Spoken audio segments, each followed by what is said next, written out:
I've got the air guitar going, but can I sing with the air guitar? And if you notice, my chair becomes more buoyant as the music plays. It bounces around. Oh, okay. Well, good morning. It's happy Friday to you. Bounces Welcome to around. JP, Kathy, and the crew. And the JP and the Kathy and the Crew Network. We're so excited. Tons of shows coming your way, by the way. Whew. Woo! Kathy said it. Good times. Good times. Rocking and rolling and whatnot. I know, we are. We are. And having a good time. Good morning, Corley. Good morning. Good morning, everyone. Hello. We're already like drenched in sweat. It's hot already today. It's humid. It's humid. It's It's hot. humid. We're actually almost going to get up to the record that we had in 2012. They're saying 106 today. I think, Well, right? 106 is the record. They're saying 105. Oh, the 105. And that's just pure temperature. That's no heat index or anything. So please take care No of yourself. animals, no kids in the car. Yeah, I mean, yeah. That should be a good rule of thumb, anyways. Right, like a reminder, right? So the Texas Department of Transportation, if you've noticed, has started putting on their signs, please do not leave your children or your animals, or I think pets, I think it's saying pets, in your car. It's like, do we seriously have to have that reminder? Yeah, obviously, and that kind of just breaks my heart. I mean, I'm so hyper vigilant on this. I would I know with my puppy, walked her super early this morning, going to walk her mid morning, and then won't walk her again until 8 because the sidewalk gets so crazy hot on a day. I mean, when it's 105 outside in Texas, Yeah. it's brutal. And make sure I'll throw in this plug for Dr. Clothier and Dr. Dave, and that is stay hydrated. If you're to the point where you are thirsty, which I am right now, Drink, then what does that mean? hydrate. You're too late. You're already dehydrated. Too You're late. already going into dehydration. So take care of your fur babies, take care of your kids, take care of yourself. Just be smart today because Be it is smart. going to be crazy hot. Be inteligente. Yeah. Ooh, that was Yes. for our Spanish listeners. Okay. Be inteligente. I took French, so there you go. Can you do parlez-vous français? Oui. Okay, well, tell everybody to do that in French. No, No. I'd have to think and conjugate verbs too early. Oh, can you just say intelligente? No? No. No, I don't even know. No, I don't even know. Is that Do a what, word? Chuck? We are up. Okay. Is that a word? I didn't see it. It's a word. Okay. I think it's a word. It sounds like a word. It could be a 4 word. notifications. Good Oh. morning. Yeah, we've got Lee. We've got 4 good morning. notifications. Cleo, good morning. Angie, good morning. Mary, good morning. Jacob, who's in There studio we with go. us watching, good morning. Kevin, good morning. And Jacob can be my friend again, by the way, Why couldn't he be before? because he sent me that spam mail stuff garbage. What? Yeah, they wanted my money, and he almost gave all my money away. Oh, So Jacob wasn't my poor friend. Jacob. He's like, I will never live this down, will I? No. No, you won't, honey. You know, I know it's only 37 cents, Jacob, but it was my 37 cents. And he tried to give it away to YouTube. Oh, gosh. How does Corley's mic go off? Is there a ghost in the microphones? I don't know. Where's don't I know. want the camera on the engineer. I want to talk to the engineer, and I want everybody to see him. How How does does Corley's mic go off? Yeah, we want the big boss. It's all good. Speaking of Jacob, I got a lot of good feedback on his interview last week. It was really, really good. Oh. I enjoyed it. I know that. So No surprise. He's very, very natural on camera. And with us, that's no small feat. we actually, Boy, no kidding. So God bless you. what you don't know is he and I actually do one-on-one sessions every 2 weeks. Michelle, oh, Do okay, you? there you Well, you're doing a good job. Just kidding. Congratulations. It's all kidding. natural. Oh, it's all natural. All natural. Well, you know what? I got a lot of feedback from the standpoint that Jacob was a younger person and had an opinion, and his opinion was thoughtful, and that was the feedback that I had received. And so, that's liked real. that. That's really good. Like that big show today, big show today. Oh my goodness. We're going to bring JP. Dr. Good on here in just a moment Yes. to talk about the commissioners meeting and what's going on with all education. kinds. I mean, literally, that is a moving target. Everything's changing on a daily basis, is what I'm finding since my son started school on Wednesday. Yeah. Yeah, so you will want to stay tuned and then watch Dr. Good's show on the JP, Kathy, and the Crew Network. Sundays, 8 o'clock a.m. Exactly. So, good stuff. Good Good stuff. stuff. Well, the school year has kicked off, and sadly, we already have a casualty, a student that has passed away. A Denton Geyer High School I student didn't hear that. was found dead after his cross-country practice. Very, very sad. They tried to administer CPR, but Thursday it just wasn't enough. Denton police say they responded to South Lakes Park Thursday morning, where Dylan Dorrell, 17, was found unconscious in a restroom. School officials says he was found ultrasound after practice had concluded.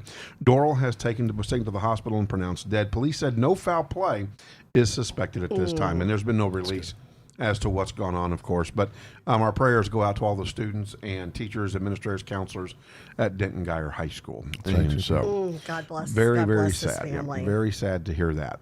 Interesting COVID fact, I guess. I don't know. I guess interesting is a good word, maybe. Dallas mom transmits Intriguing. COVID-19 to unborn daughter, hospital says. See, and that's been a big discussion point from the very beginning. Can that happen? Yeah, and they're saying that in Parkland Hospital, they believe it is the first case that has actually happened in the United States where mom has conferred or conveyed or passed on, however we want to say it, to the baby in uterine. The mom and the newborn. Utero. In utero, yeah, not uterine. Sounds like a new car. That's okay. I'd like you to buy a don't, uterine. you don't have that body part, so I'm gonna give you a hall pass on that. Somebody would argue with you on that. I'm afraid. You did not just say I did. that. Some people would argue with you on that. Yeah. Yeah. Oh, maybe even you. That's funny. Some days. Some days, yeah. The mom and the newborn baby weren't allowed to see each other for weeks. Parkland believes the infant was infected before she was born. It's the hospital's first delivery where the baby was already infected. Mom and daughter were separated for 20 days.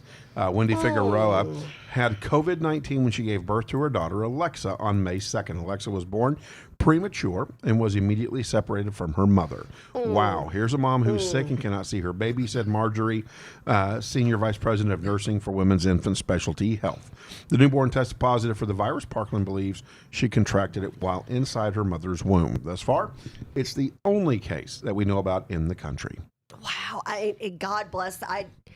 That's so bad for a mother and her newborn to be separated. That's golly. It's one of those things. If you already both have it, then can you get it more? I mean, at that point, let them quarantine together. Right. I mean, I don't know how I can understand worse. if maybe you need to pump your breast milk and then start breastfeeding after, and this would be a question for Cleo, and then after you're negative, then you could breastfeed officially. But at that point, can't you just quarantine the baby with the mom? I would think for that bonding? I would think so. I'm sorry, they could not have kept me away from one of my kids for 20 days after. I mean, that would have been ugly, and I wouldn't have been sitting here with y'all. Well, and I don't understand why you quarantine them both from each other. From each other. Because they both have it. Can you get it worse? That's my thing. Yeah. So I've got COVID. Can I get COVID and a half? COVID 19.5. Well, do you see what I'm saying? That was way good. Really good. Thanks. Kathy, that was way good. Thanks. Hey, that was way good. Everybody say wake up for Kathy. Okay, Okay, where's the Doc- applause Doc- meter? Goodness gracious. Dr. Cleo. I think, you know what it is? Dr. I Dave. think Jacob is so in tune with you and I and Corley, he forgot about the board. He forgot. That's it. I mean, he's glued right now to us personally because he's here. Oh, that's it. That's it. He's just into That's it. it. So I just got to say on that, that's a 2.0 or 1.5. There you go. but I think But we're really conditioned to think There the it worst about COVID. Yeah. So like anything can happen. Next thing. I mean, I don't know, and I'm not.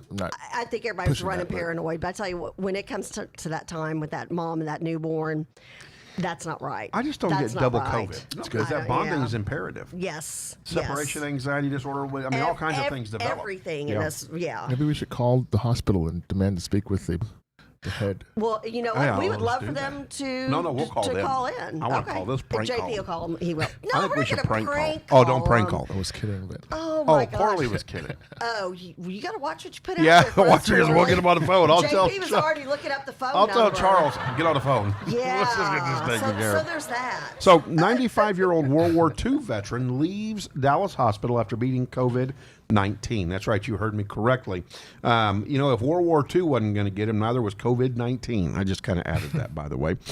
Roy, Turn it around. I want to see that's in there. I said that. Okay. Roy Kinslow was diagnosed last month after he started feeling sick and was immediately admitted to Medical City, Dallas. His family is celebrating victory over the virus. Kinslow's daughter, Suzette, says the warning signs were not obvious. He was just feeling very tired, not too hungry. We just kind of thought he was dehydrated. He wasn't running a fever and wasn't complaining of any illnesses. How he got sick is unclear. His family says he doesn't leave the house except for doctor's appointments. And so, again, it's interesting how some people are affected by COVID-19 and others have almost no symptoms. And I think you don't know until you get it. Yeah. So World War II, right? Was it World War II? Yeah. Yeah, I mean, I think you said it perfectly. Yeah. Those guys are like, I mean, my dad told me the story about him walking through the snow 2 miles. Oh. I don't think he did that. But, Oh, you don't. It sounded good. I've done that. but I think it's a mindset. Uphill and downhill. Yeah, uphill both ways. Yeah.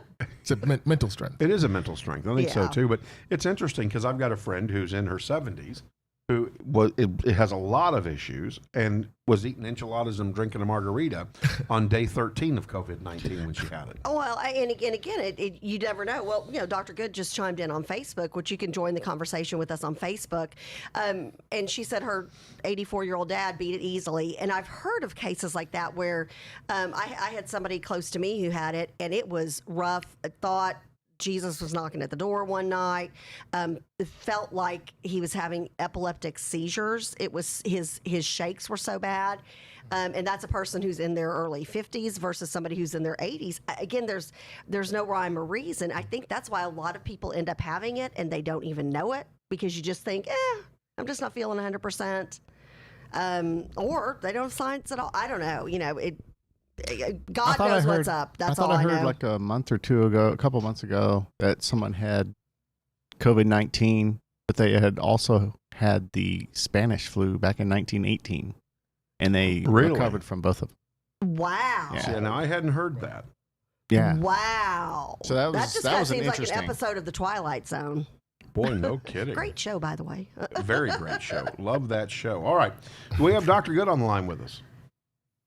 We do not yet. Where is Dr. Good? She will be on any time. You think so? And Dr. Good said they think that her dad got it at a doctor's appointment. Right. I did talk to her about that as well. Like I have to go into a doctor's office today to get a medication refill and check on a couple of things, and I'm like, I'm just kind of dreading it. How do you do it? Is there like a beekeeper suit that I can wear or Yes. something? I mean, I'll call John one Gura. of those plastic pods. We've all sent those around in text messages. They're like, and there's even people going out on dates on those, which I'm like, how not fun is that? And did y'all see the thing? They did a whole montage on people getting married, kissing each other with masks on, or like guys and girls out on a date and they're kissing through a mask.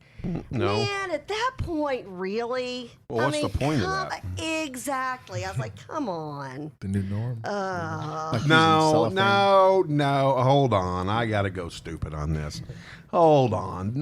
There's no. Dr. Good no. said she's waiting for the host. No So. new norm. What is that? Corley, I'm new calling you out. normal. I don't No, like there's no that. new normal. This is ridiculous COVID. Okay. Trust me, if 2020 is the new norm, then we got a We're in long, trouble. long 10, 55 years of new norm yuck. Oh, we're in trouble. Kissing through masks. Come here, Corley. I'm gonna give you a big smooch. Have y'all seen We'll say that? her first. New Have y'all, norm. have y'all seen that meme that's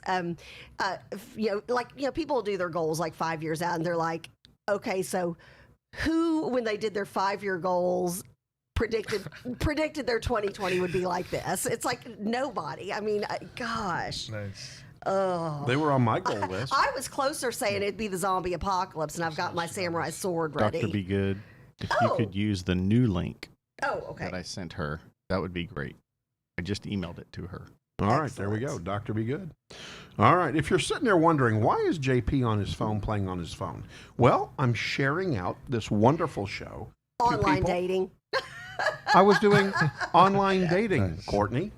She's out in the hall. No, Yeah, yeah. Oh, Just and she's out in the kidding. hall. No, Courtney. Oh, Courtney is, yeah. Bring her in as we expose the whole secret. No. Oh. So, bottom line is that a lot going on with the new school year, a lot happening, Yes. a lot of changes. It was interesting to see posts on Facebook, your posts of your children's first day. It was funny. Some of you had them hold chalkboard signs that said, "This is what it should look like. this is what it looks like, and then a picture of them. So them leaving the house with their backpack. I was waiting for the Three's Company theme song as they're walking out the door. You know, yeah, exactly. And I've thought about posting this because it really kind of is funny. Here's my son's picture. Look at he's so thrilled. Show that to the camera. Yeah, I mean it's just I was like, a first day of school picture, and he's like, really? And I was like, dude, it's me. So what do you think? He's like, did you make me steak and eggs? Is he smiling or? Oh no! I mean, I'll oh send it to you. no! No, it's like the look at me like, okay, this is Really, about Mom? as good as it's gonna get. So don't even be like smile and show teeth, which we just got his braces off. So I'm expecting a big toothy smile. No, this is please help me. Yeah, it was please help me. So the pictures were interesting. They were actually, the kids looked like they were put on their best face forward, but you could tell this was not what they wanted. No. And when you took the picture of them where their actual classroom was at, which was at their desk upstairs or at their desk in another room, it was like, whatever. Yeah. And then I'm watching them. It was funny. This one parent did a good job.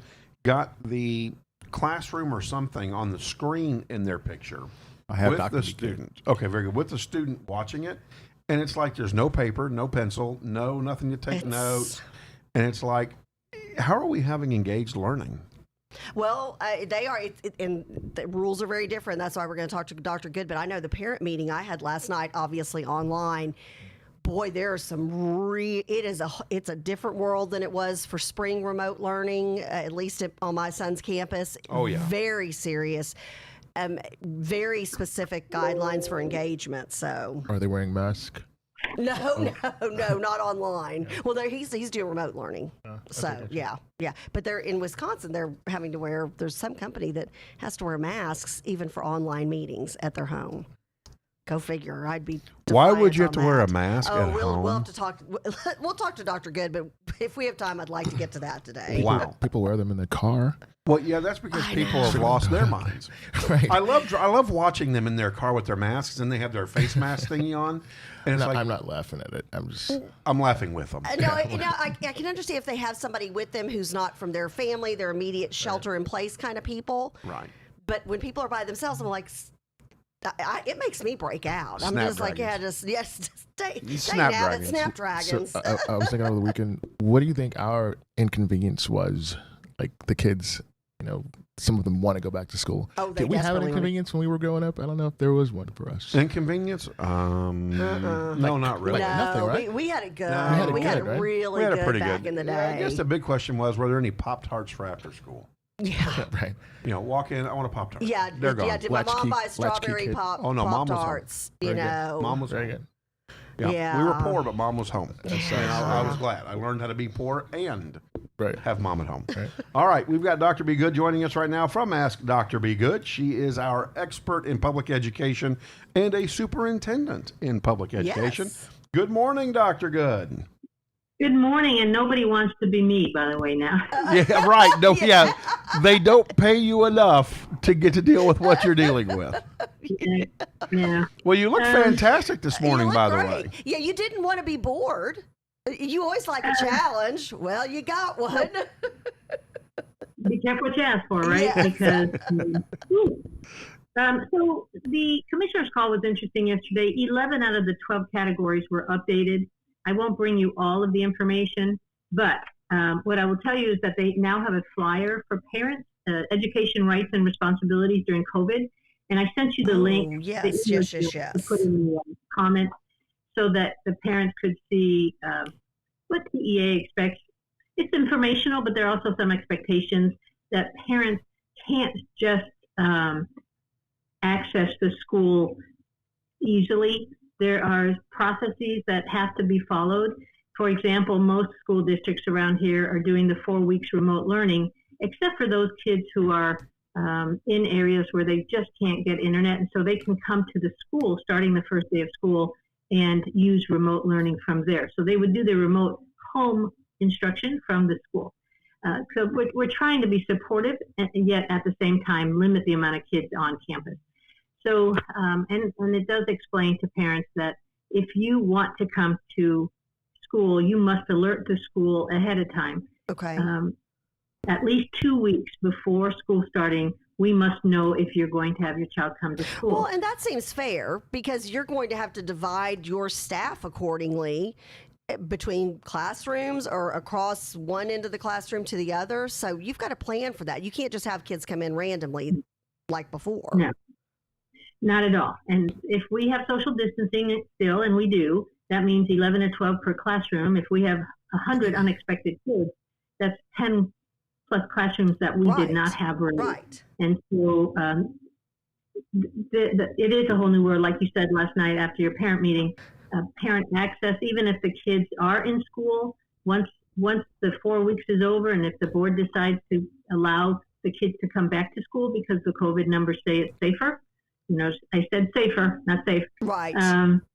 Then even then, volunteers, parents will have very limited access. The days of coming and eating with your child, they're gone right now.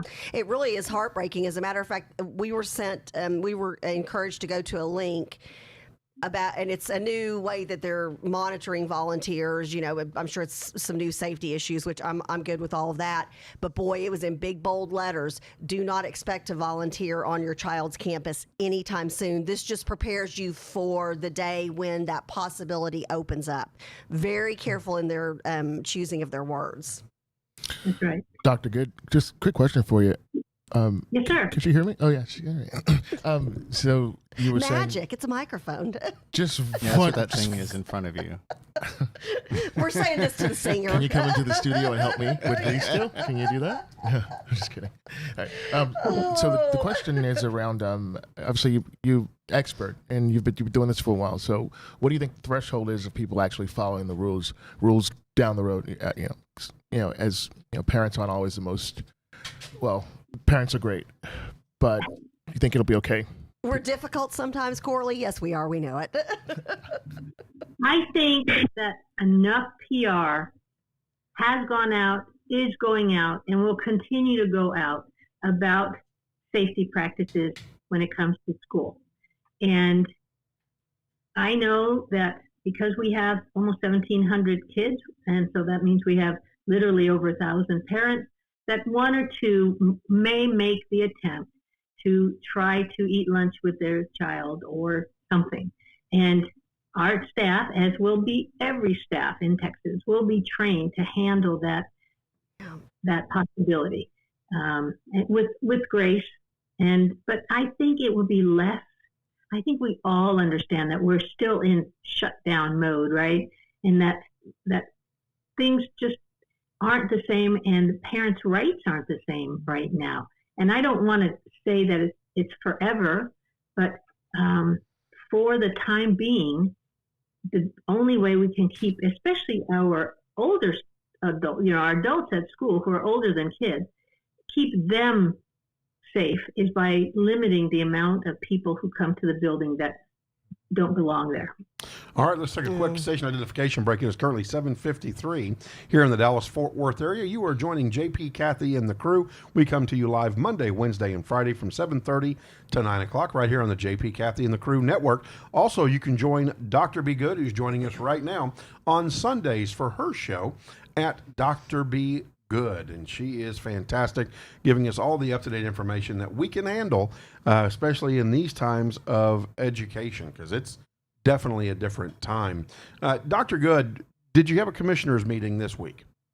We had it last night, and so the flyer came from there. We also had the PPE update, which some of your listeners might be very interested to see the actual money and amounts of the personal protection equipment that's being bought by the state and sent to the schools. So I sent you that link to put in the comments as well. Your text is at work. And then another thing that was new was in the general support section was the discipline guidance for DAEP. Now you know what that is, but not everybody does. Right. The Discipline Alternative Education Program has now its own section because some kids misbehave in Texas, and ISDs especially use the DAEP to send their more troublesome kids to be rehabilitated in a DAEP. And so there are now rules around that. And guess what? Those rules didn't change from before COVID. It's gone online. And so parents are asking, hey, my kid is supposed to go to a report to DAEP. Can he just report in since it's remote learning and he's still home? And the answer is no. The kid still has to do remote learning with DAEP teachers because they have a special curriculum for kids who need to be taught maybe to be kinder, gentler. And so they have now several pages on making sure parents understand that there are still statutes that must be followed around that. What about testing? I'm sorry. Go ahead. I'm sorry. Yeah. It's, what about testing? I think there, or is there like testing at the beginning of each year, and is that going on regularly this year? So that's a local district decision, and yes, most districts can hardly wait to test these COVID gap kids because they're so anxious to start doing something about the COVID gap, right? But we do encourage, and I encourage districts to wait until about the 4th week of school because we are in a different environment now, and we want to send a different message to kids. We don't want to say, hey, even though we're in struct learning, we still are going to treat you like the old days where we're going to give you a test that's going to be really a heavy test the second day you come to school. What we want to do is send a message of, hey, we want to ease you into this transitionary time. And even though you've been remote learning since late March, we've gotten better at it. And we want to show you how much better we are at remote learning. And we want to ease you in and have you be engaged and like what you're doing. So guess what? You'll keep coming and you'll keep getting online because that's how schools now get paid. It's true. And so that's one of the changes also was answering questions around that asynchronous learning and attendance. So parents are asking, so if I don't have if my child does not hand in an assignment on Monday, but he hands that Monday assignment in on Wednesday, can he get credit for Monday for being present? The answer is no. Remembering, I keep saying it, but we always have new people in the room or in our audience. So there's 3 ways, and most districts are doing asynchronous, right? There's 3 ways to get paid, for a district to get paid and for a child to be counted as present. One is to get online. That learning platform recognizes the child and counts them present. That's one. Number 2 is engages with the teacher. Even if you don't have internet at home, it crashed, your computer broke, if the teacher and you are communicating by phone, by text message, some instructional thing that's necessary to know today, then that counts as present. And the 3rd way to be counted present in asynchronous is to hand in your assignment before 11:59 p.m. Okay. So you have until midnight. And so what the teacher does the next day is she'll go back and look at those students that she wasn't able to count present during that Monday. And on Tuesday, she'll go back and look at Monday and say, oh, yeah, so here's Juanito and Jamal and Mary. They all handed in assignments before 11:59 p.m. And so we get to count them at present for Monday.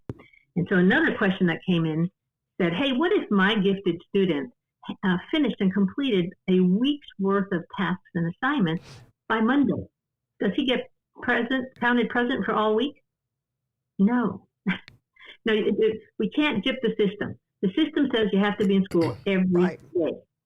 And so we have to be able to count you one of those 3 ways, or your child will be, at least in our district, having a chat with Judge Payton. Right. There you go. Yep. Well, and they're very serious about it. One of the things they mentioned last night was the kids who have anxiety, and I didn't even think about this, but a lot of people, I guess, they don't feel comfortable with their image up on a Zoom meeting. And so there are some kids who are like, I don't want my face up on a Zoom meeting where my friends can look at me online. I think there's some, anxiety over that. So they said, hey, you can't get around that. You have physically got to check in so the teacher can see that's you, that's your face, and it's real, and it's not some kind of hack into a Zoom system. So they're very serious about it. So, Dr. Good, 30 seconds. In a cap, what should everybody get ready to do? Oh. Well, we're getting ready to open school. Some already have, but it's the first 4 weeks remote learning, except for those kids who absolutely must be at a building doing their remote learning because of either their parents are essential personnel, first responders, or there's absolutely no internet in the home. So, that's our new world for the time being. The next big question will be, in the middle of those 4 weeks, districts will be deciding whether they're going to continue going 4 weeks, another 4 weeks, and if so, they need to get input from parents and teachers before going to the board and getting that approved. All right, Dr. Be Good, thank you so much. You can join her live on Sundays from 8 a.m. to 9 a.m. right here on the JP Kathy and the Crew Network. And she'll go into more detail about this, and she can answer your questions. You can send them to her on her Facebook page or on our Facebook page or through YouTube. Get your questions ready for her on Sunday. Heck, send them to her ahead of time. She'll answer them on the air. Absolutely. Thank you. You're welcome. Have a great day, Dr. Good. Mm-hmm. All right, it's time to move on. Trying to make sure everything's set up. Do we have people in the waiting room? And I've got another young lady. Can you grab her email address? Imani is going to be able to join us. She is? I do not have it. She's got a client call right now. I think she just sent it to us in Messenger. Okay. So I think well, she's do going you to be have able it? to. I think I do. I'm going to try to send it to Charles. I'm going to try to send it to our group. So. All right. Let's see. Okay, so right now what we're getting ready for is the conversation. Last Friday we had Chad Green come on. We have our nice young man. We do. He's going to be with us as well. And so, but right now we've got coming on. Catherine and I got to reboot again. Rewind. Okay, let me try this again. So Soundboard issues. No, it's John issues. It's Kathy interrupting Kathy John. jumped right into the middle of a thought process. Go wait. We have another guest in studio. Yeah, I haven't forgotten about Colton. So, are we all? Can I play? Okay, you do it. I don't want to do it. No, you go right ahead. You're doing a I'm lovely gonna throw job. a tantrum. I've got a uterine. I'm throwing a tantrum. That's going to be a word we use. I know, you know right? That, right? I do. I absolutely do. So, yeah. Last Friday, Chad Green came on, a conservative activist in Mckinney, and talked about his experience at the Mckinney Council chambers, some of the other people that were there, their experiences, his experience at the statue, his experience with police officers, and his deep concern for for where Mckinney was going and how things were impacting the city of McKinney. The safety of the people in the communities and things like that. Absolutely. Yeah. Well, and again, even more impacts, economic impacts, social impacts, all of those things. And some people took onus with it, and they reached out to us, and we said, you know what? Let's have a conversation. And so today we're going to have part of that conversation. So we should have joining us Councilman Shemwell. We should have with us Alonzo Tutson. I'm hoping I got that right. I'm going to go with Tut because I'm a phonics guy. So I'm going to say Tutson. And he will correct us if I we're hope he wrong. does. I hope he does correct us if I'm wrong. We should have Cleo Marchese joining us as well, also a conservative activist. And then we should also have, did you say Miss Annie did agree to appear? I did just sent you, Charles, an email for her for link. Now, she's on with a client for work right now, but she was going to try to hop on. Okay. And so we should have Miss Annie as well, an activist who took onus with Chad Green's comments as well, saying they're not accurate comments. And so we're going to have this conversation, and let's talk about it, have the discourse. Right now, Is Chad going to be back on? Yes. Okay, in today's climate, we forget how to be civil? Well, civil is a good word. Statesman-like. Okay. I don't know if there's such a word as a stateswoman-like, but if there is, we'll say that. It's yeah, I didn't think so either, but I could already see all myself good. being microaggressed or macroaggressed, for goodness sakes. But we want to get back to that. That's where we need to be. Let's have good discourse where we can bring people to the table and have these conversations out. And then we're also going to talk about the Throckmorton statue. Yes. Which is at the center of all of this. And should Throckmorton statue be moved or removed in its entirety? And so, do we have everybody in the queue? Are they ready to go? I just sent her an email, so Perfect. Well, she'll jump on after her client. And so, but do we have everybody else, though? Do we have Councilman Shemwell? Do we have Alonzo Tutson? Do we have Chad Green, Cleo Marchese? Yes, we have We have Chad Green, And can we do them on a split screen Shemwell, with us too, and Charles? Chad. Yeah, I'm You gonna can throw put them up on there. back there. All And right. can we put them on this one too? Yeah, Because yeah, I think I it's will. kind, I will. since there's All more right. of them, it'll be harder to see on So the screen first of behind all, us. so Chuck, am I allowed to talk to them? Are we at that point? They can hear. Oh, very good. Can we see them? I can see them. Okay, good. Chuck can see them. That's all that matters. That's all that matters. That's all that matters. So, good Our morning, director Councilman can see Shemwell. it. Good morning, and welcome to JP, Kathy, and the crew. Good deal. Oh, volume. Oh, I think some of them are muted.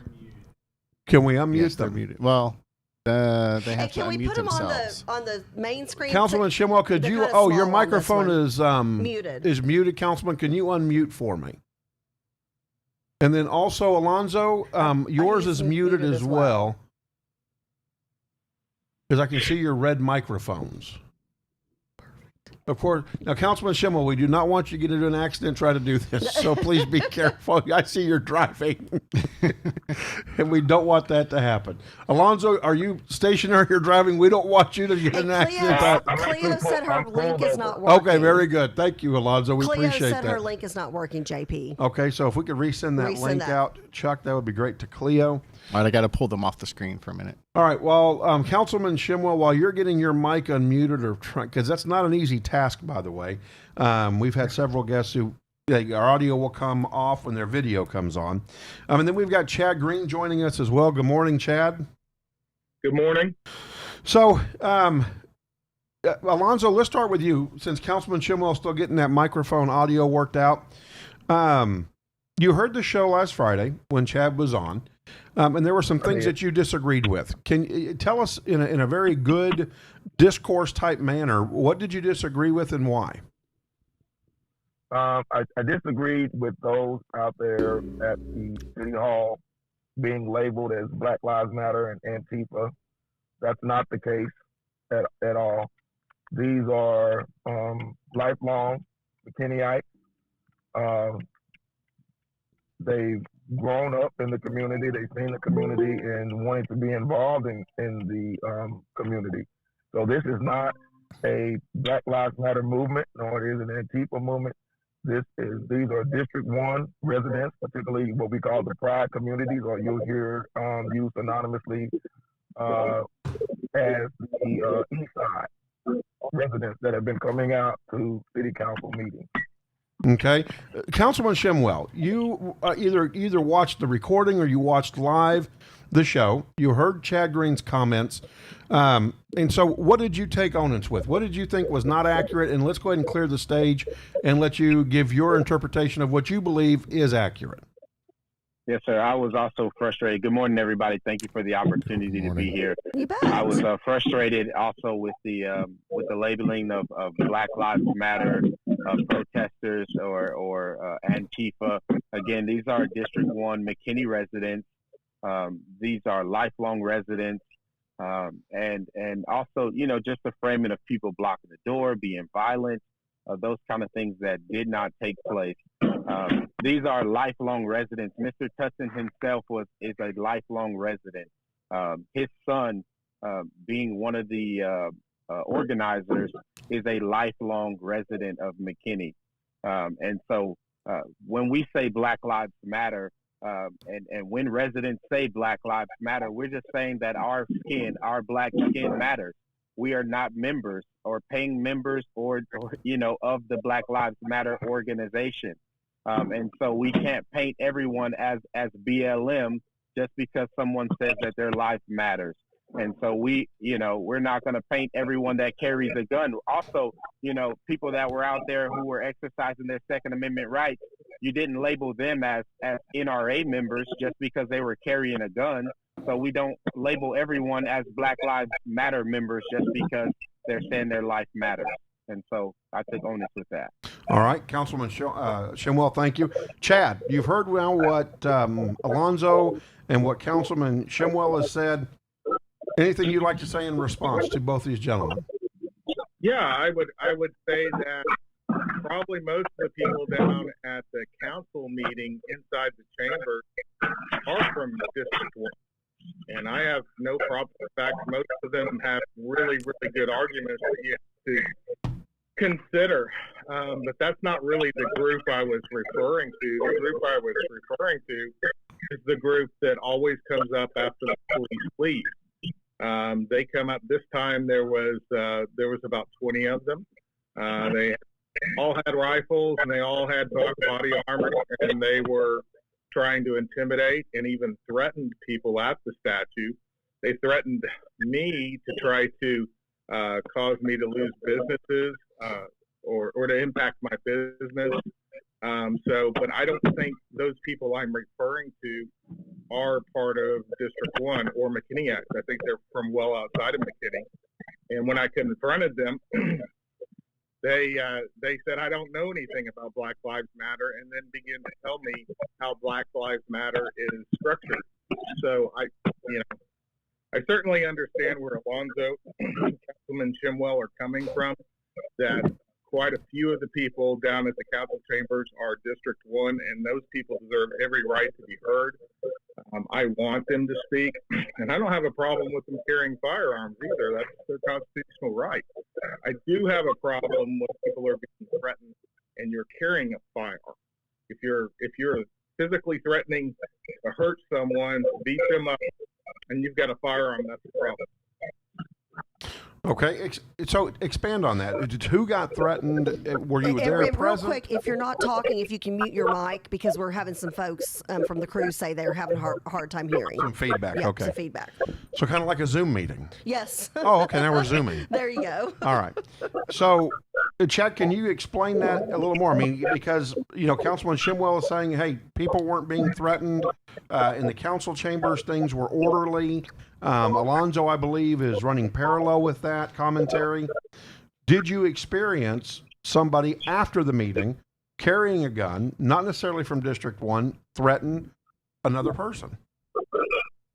Absolutely, and there's plenty of witnesses to that. In fact, we've all gone back to the police department and tried to file a report. They wouldn't accept the report. The person who was threatened, well, both people that I know were threatened have refused to put a police report in because they're scared for their businesses and they're scared for their lives. So, I apologize to everyone. I don't know if it's Miss Cleo that's on, but I'm getting a lot of feedback. Yeah. Can you guys even hear me? Yeah, we can see. We can hear you and see yes. Okay.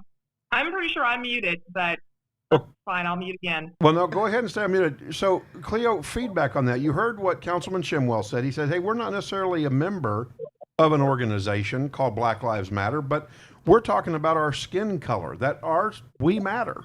Black lives matter, more of in a term of a life versus an organization.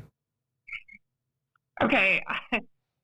I watched all of the videos. I watched the city council meetings actually going back until October, so I saw a lot of what Councilman Shemwell has said. I even watched some videos on YouTube last night that showed both perspectives. I did see a lot of bad behavior of what I felt was on both parts, and I did see a group of Black people honestly say that it's on now and that we're going to protect Shemwell, and that is actually on YouTube, and there are people there present with guns. So I'm not really sure where y'all are going with this because, when you guys keep saying Black Lives Matter, the statistics, when you focus on something as infinitesimally small as police violence, kind of make me wonder what you're thinking. Because if you break it down like that, the highest problem that we have in the Black community is that's not even it. But that's fine. Because, I literally did a lot of stats last night. For a pregnant woman, her mortality rate is 17.4% in 1,000 women. That's a Black woman in the United States and in Texas. Infant mortality rate, and it has nothing to do with abortion, is 10.7% in 1,000 births. And then when you get down to Black lives, it's 1 in 1,000. And when you look at on the CDC website, the fourth leading cause of death in the Black community is homicide, and it's not by the police. It's by other Black people on other Black people. If you are a Black male between the ages of 18 to 25, you stand an 85% chance of being murdered before you are 35 by another Black person. Yet we're focusing on this. That was the most disappointing thing that I took away from those meetings. We're focusing on that statue, which to me, you know, it's going to cost $100,000 to bring it down. If you don't want it there, you know, stick a plaque on it, find something else to do. But if you're going to really be focusing on Black lives, let's focus on things that actually do affect Black people and really help them. Instead of I have first. Please don't start that. Let's focus like a laser crap on police violence and Black people. Let me interject. Let me interject, ma'am. That Black people do is disrespect each other. So let me interject, ma'am. Thank you. So Cleo, if you'll go ahead and mute. Go ahead, Councilman Shemwell. Thank you, because I think once again, she's focused on the Black Lives Matter platform, and as a council member, I'm not focused on police brutality. So as a council member, I focus on all things city related. And so all things city related that intersect in the Black community. So I'm focused on inequities and equity that, first of all, have the Black community in a state that have us in a place where we exist, that have us to a place where Black people are being murdered at higher rates. So we're talking about inequalities in housing, inequalities in education. I'm talking about an overall system that has been in place in this country that have put us in a place where we're marginalized and have been marginalized. That's why Black people are dying at higher rates. So you're talking about a Black Lives Matter platform that we don't subscribe to. I said that in the beginning. No, I'm not talking about that. I'm talking about. I'm talking. Okay, wait a minute. You already cut me off. Ma'am, I did not cut you off. I let you finish. About inequities and all of those things. You've been focused excuse on. me, I'm talking. You've been focused on a lot of other things, sir. Ma'am, I have an 8:30 budget meeting here at the City Hall, and I did not interrupt you when you were talking. So you kind of did, but go ahead. And so, again, back to what we were saying. These people here that are talking about we're going to protect Councilman Shemwell, they have every right to feel some type of way about their representative, because it was Chad Green's post who had white supremacists saying shoot all the protesters in the open. It was Chad Green's post who had white supremacists going on there saying shoot them all and all lives splatter and all of those things that Mr. Tutson has all the screenshots that we have forwarded to our police department time and time again. So when Mr. Chad Green gets on here and says that he's concerned about citizens, I did not see Mr. Chad Green show any concern for lives on his own post when white supremacists were talking about shooting people in the open. So there's a hypocrisy there. I was concerned about all lives and all residents when I forwarded all of those concerns, not only to my chief of police, but make sure those concerns were sent off to the FBI. All right, we're going to go to Chad Green. Chad, response to that. I did respond to that. I put up on Facebook that was ridiculous. I'm interested in the safety of Mckinney, in the safety of our businesses and our people down there. I told people that are coming in with the attitude to start a fight to stay away. And that was my Facebook post, so that's an incorrect statement. I would just like to say one other thing. I really find this argument over the statue to be completely idiotic. It is on the National Registry. The city does not have the authority to move it, and it's actually owned by the Smithsonian. So I would really wonder why, and I know Councilman Shemwell did not do this. I know this was done by our mayor, Mayor Fuller, why this was brought up before council, because it seems to me that it was brought up to shift the argument for removing Councilman Shemwell to really help gain a lot of votes for his removal. I agree, Mr. Green. I definitely agree, Mr. Green. And I wanted to bring up the point. She also made the point that it was going to cost $100,000, $200,000 to remove the statue. I've talked to city staff. We could have that statue removed for $5,000. We have public works. It is not going to cost us any money. We have the staff and the capacity to remove the statue. So from a fiscally responsible, it's not going to cost us that much money to remove a statue. We have staff. We have the capability to remove a statue. That's not the point. It was strategically put on by the mayor and the mayor pro tem to cause division in our community right before my recall election, because he knew once he put this on on the agenda that my community was going to have some feelings and that I was going to have to represent those feelings of my constituents. I do not represent my own feelings. I do not represent myself. I represent my district and the concerns of my constituents. So when the mayor puts this on right before my recall election, it is my duty and my obligation to represent the needs and the concerns of my constituents. Whether I want this statute to stay or to go, it is my obligation as an elected official to represent the concerns of my constituents. And as you see, the constituents that show up every week, their needs, their desires are for this statute to come down. And as their elected representative, that is what I am going to advocate for. So, Councilman Shemwell, let me interrupt you for just a moment. I want to get Alonzo back in on this, and then we're going to go back to Cleo. Alonzo, lots of feedback there. What have you observed? What's your theory? How do you react? Well, one of the things is what I had presented to the mayor and council at the last city council meeting was to place the statue at the resting place of J.W. Throckmorton. His historical landmark is out there at Pecan Grove Cemetery. That is the resting place of the Confederate soldiers. It's actually, labeled within Mckinney as the Confederate cemetery. It can be moved. I understand that this part of the National Registry and Smithsonian. However, monuments and even whole buildings have been moved and placed in other areas. And that marker goes along with it. Now, I understand Ms. Cleo's passion, and we're talking about a national level. I'm not specifically, I'm not concerned about a national level at this moment.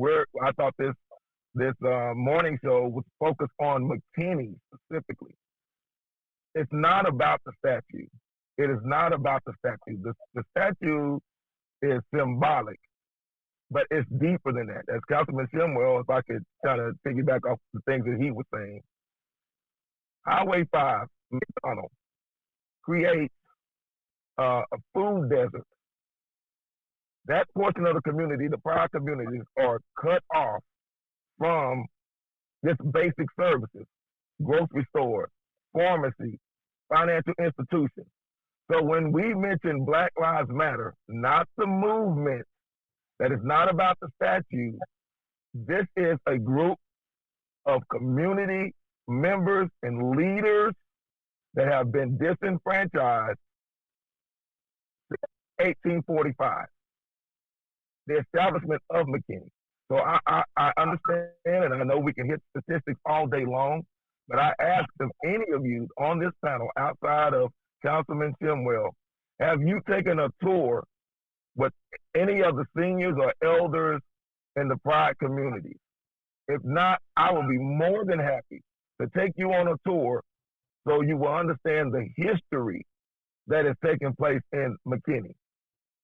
So it's deeper than just giving national statistics. I commend Ms. Cleo for helping out that one individual, but when you have bodies that are floating down the river and you're able to save one, and there are hundreds of bodies flowing down the river, eventually you have to go to the top of the hill and find out why are these bodies floating down the river. So this is a systemic problem, as Councilman Shemwell alluded to. It's much more than a statue. Believe you me, that was the catalyst, but it's deeper than that. That's the tip of the iceberg that sank the Titanic, but it is much deeper than that, ladies and gentlemen. Oh, Cleo, at this point now, there's a lot out there on the table.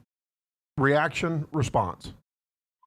My reaction is that the statue, the reason it bothers me is because I grew up in the Black community, not the Black community in McKinney, but in Houston. And you see these problems all over the place. Food deserts, like you talked about, elderly living in trash homes, no air conditioning, high poverty, high crime, crappy education.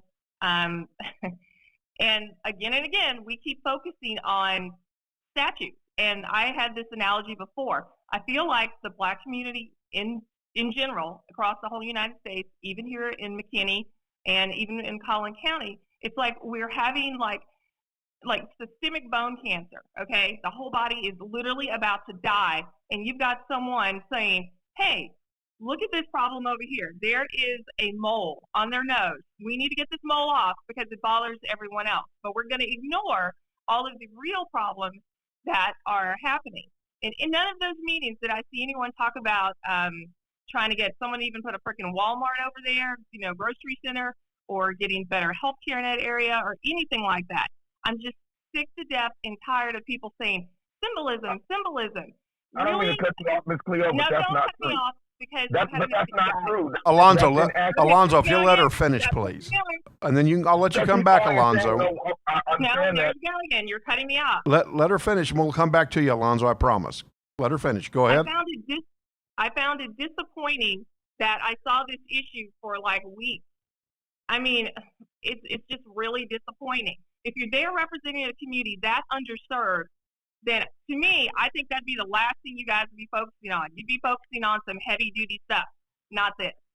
I would like to speak, Mr. JP, if I may. Yeah, and I know that Councilman Shemwell, you've got to get into a meeting, so we're going to let you go ahead and wrap up your comments unless you can stay later than 8:30, and then we'll go to you, Alonzo, then back to Chad.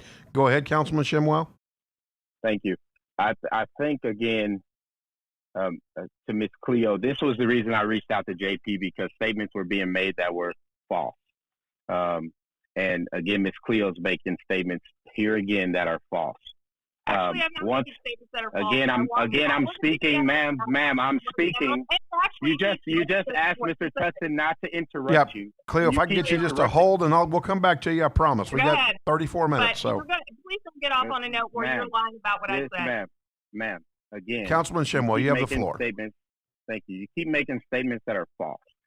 You said that the Black community is focused on a statue, when clearly everyone that just spoke on here and everyone can see that the facts are the Black community did not raise the issue of the statue.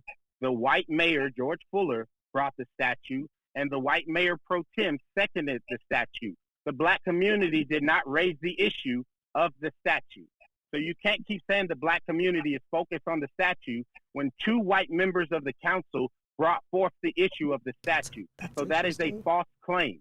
Okay. But did you not keep talking about it? So that is a false claim, ma'am. If the issue, it is, and you keep interjecting. It is, and you keep interjecting. Ma'am, we just asked you multiple times to quit interjecting.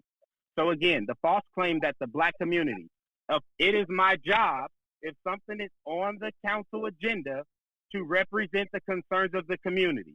So if it's on the agenda, you're right that I'm going to express the concerns of my community. Once again, the Black community did not put it on the agenda, but of course we're not going to be silent about our concerns about something that's on the agenda, first and foremost. Secondly, we have a federally qualified health clinic, the first of its kind in North Texas, east of 75. So we've addressed health care in my district in the city of McKinney. So you're talking about things that have not been addressed. You're talking about all the meetings that you went and so-called research in the last 24 hours that you know nothing about what we've been doing since I've been on council for the last 3 years. So if you want to go do the research, then you know what I've been fighting for east of Highway 5, east of 75 for the last 3 years. Everything from pay, from minimum wage, from paternity leave, for all those things that you've talked about for maternity, for mortality rates. Those are things that I've actually fought for in the city of McKinney over the last 3 years. So your statements, once again, are false, ma'am. Thank you. Now, Councilman Shemwell, are you going to be able to stick around, or do you need to go into a budget meeting? I have a budget meeting at 8:30. Let me go check in. Very good. All right. So, Alonzo, I told you we'd bounce back to you. Alonzo, comments, and we'll go Chad, then back to Cleo. Again, I just want to reiterate what Councilman Shemwell mentioned. We did not bring the statue up. It was brought before the mayor, and the mayor pro tem brought the issue of the statue up. What's at stake here is so much deeper than the statue. What Ms. Cleo doesn't understand is going and watching the council meetings, that's great. But there are a lot of meetings and conversations that are going on behind the scenes In fact, Mr. Chad Green and I actually had a conversation yesterday morning, and we agree on a lot of the things that are being discussed. But to say that no one has ever addressed the lack of grocery stores, pharmacies, financial institutions, basic resources in McKinney, that's false. For the last 20 years, I've been speaking those things. In fact, Mr. Green and I exchanged pleasantries as well as contact information because the last council meeting, I got up and spoke on gentrification. So these issues are being, and the same thing that I addressed before the council 10 years ago, before any of the members that are currently on the council were there. None of the only staff member that's still there is, I apologize, my phone is kind of acting wacky here. I don't know if can you all still hear me? Yeah. Yeah, we can hear you. Okay. Yeah, I was trying to go from my headset to my Bluetooth in my car. And I've addressed these things. And if you like, Mr. JP, Ms. Kathy, and the crew, I'll send you the video showing you from 10 years ago. And so what you're seeing is the result of we've gone and had these conversations with previous administrations. I shared this with Mayor Fuller just this weekend. I shared it with her before. Is what you're getting is we have gone administration after administration in the city of McKinney to discuss these issues, and I'll get to it. We're trying, or we need to incentivize someone to get to a grocery store, but yet the numbers show that District 1, specifically East Side or the Pride communities, would not only support a business, a grocery store, but it would thrive in that community. So when we're talking about basic issues, when you have convenience stores and dollar stores where families are trying to grocery shop at a 7-Eleven or any type of convenience store or gas station.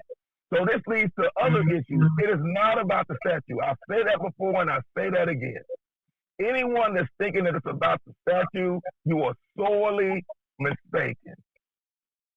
So again, I'm going to yield the mic, but again, it's having these conversations that Ms. Cleo may not be privy to, and coming from Houston, I get it. But being born and raised in McKinney, we know the issues that are going on in McKinney. And this is what's happening is those that don't understand the history of McKinney and why. And why I say again, the statue symbolizes a lot of things for us. And what you don't see outside of city council members, city council meetings, you don't see Black people in McKinney going and shopping downtown. If you do, they're from out of town or they're new to McKinney and don't know the history. That's what I thought this conversation was going to be about, is about understanding the history and the culture of the city of McKinney. So it's much deeper than the statue. All right. Well, and Alonzo, myself and JP and Corley's one of our partners and a member of the crew, and then Charles, if you'd like to go with us, our other partner, we'd like to take you up and we'd like to take that tour. Are you okay with giving us a tour, and we might even open it up on one of our social media sites? Without a doubt, it would be my pleasure.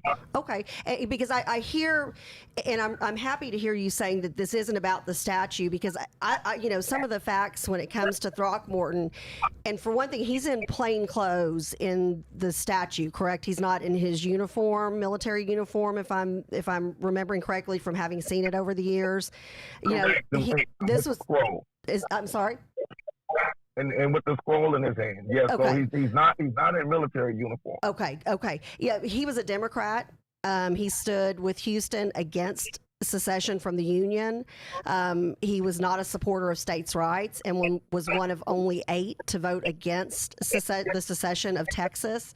And so I think there's some very interesting history, and I think this is an opportunity for us to move past the discussion of statues, which it seems like that's what everything has become about not in McKinney, not just McKinney, but in the country. Let's express the importance of teaching history, and let's go back. And what I hear you saying, Alonzo, over and over is, as a longtime McKinney resident, and you've got family who still live there, you've raised a family there. I think it's a bigger discussion. And one of the things and I've kind of popped around to some of our different social media feeds to see what people are saying. And one of the things we're trying to bring together here on this show, and we're very, very, we thank the 4 of you so much for being with us today, and we hope we can continue to have y'all on to open up this discussion. I know everybody's gotten heated and emotional, but this has been a conversation where I think we're starting to kind of move past the issue of the statue, because again, like you said, that's not what this is about. We're looking at the bigger picture of how do we help our fellow man? How do we bring humanity and discourse and respect back into these conversations? And I think if we can lead the way here in Collin County for the rest of the nation, wow, the thought of that gives me chills. So, and let me clarify real quick, Alonzo. You keep going back to what I think we're talking about, the social and cultural issues in McKinney.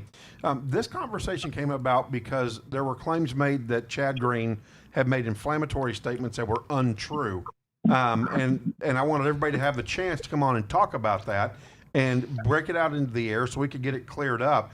And one of the things I guess I'm going to come back to, and it's not gone addressed really directly, and I'm going to come back to you, Councilman Shemwell, if I may. And thank you, by the way, for coming back and joining us after you've checked into your budget meeting. We know you've got to get going. But Mr. Green has said that there was an elderly gentleman who was accosted by not somebody in District 1, but somebody that's an after the meeting kind of deal. He tried to file a police report, and the police report wouldn't be taken because he was accosted. And Chad, clarify for me, was he assaulted or just accosted and threatened? So I would like to. Did you say Mr. Green? Yeah, you just give me just a second, Councilman Shemwell. I want to clarify my statement to make sure I'm accurate. He was threatened with being beat up. The guy started taking off his body armor, handed his friend his gun, and was starting to come at the gentleman, and then his friends held him back. And then the other case was a gentleman leaving his place of business. His car was stopped, and he was told, I guess you went down the wrong road. So those were the 2 instances from this last week that I'm aware of. There were some others in previous weeks, but those are the 2 from this last week. So, Councilman Shemwell, would you be willing to talk to this McKinney citizen and find out what happened, and if there's an issue and the police department won't do anything about it, can you pass the word on to the chief and to the deputy chief? I would be, and I just think it's very unfortunate. I think it's very unfortunate because these are the same people that back the blue. Whenever there are people that say Black Lives Matter, these are the same people that say Blue Lives Matter and back the blue, and then they turn right around and throw the same police under the bus. Because mind you, there are heavy police presence at these city council meetings. So police are on the scene. And if the police would see anybody breaking or violating the law, I have trust that these police would do their job. And now you have residents getting on your show saying that these police are turning their eyes away and not doing their job. And I know these instances to be false because I've seen a guy come out and tell a black woman to shut the F up and that he was the aggressor. He was the violent one. And then he tried to turn around and say, oh, police, I feel threatened and this, that, and the third. And the police were standing right there, and they actually had already told the guy to leave. And then he came back after they already put him out, came back around and was aggressive again. They had already told the guy, hey, we already told you to leave. And so there are these instances where these guys are the aggressors. They come back, they're inciting, they're instigating, they're already asked to leave by the police, and then they want to say, woe is me, and cry out victim. If these are the things that are taking place, show us the video. Everybody has a phone. If these instances are taking place, everyone's live feeding, show us the video. Show us the proof. Otherwise, quit crying wolf, because these things are not taking place, and they're only stoking the flame and causing division. And we don't need that. We need to be working together to bring unity and healing to our community. And that's what I'm saying, because these are third party statements from Mr. Green. Mr. Green is not telling you something that he was a party to, something that happened to him. These are stories that he heard from somebody else. Mr. Green, where's the proof? That's false. Mr. Green, where's the proof? Because there's live feed videos. There's live feed videos of all of these. We've got 10 witnesses there. The Where lady is that the was proof? taking the video, the lady that was taking the video had to call 911, so she had to stop the video. It is on record. There were 2 911 calls from us.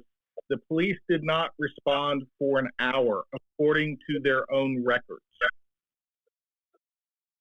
File the report and let the police handle it how the police handle it. If there was an assault, file the reports like we would tell any other resident to do. But I'm just telling you, most of these that I have witnessed with my own eyes have not been the truth the way the story is being told. So, first of all, I want to personally thank everyone for coming out and being on. I think it's a really very important conversation, and I won't be long, but there are a few really key points I want to throw out there that I think that's not kind of mainstream, but also I want to congratulate all of you for serving. Councilman, thank you for serving, and Alonzo, your past service and your work.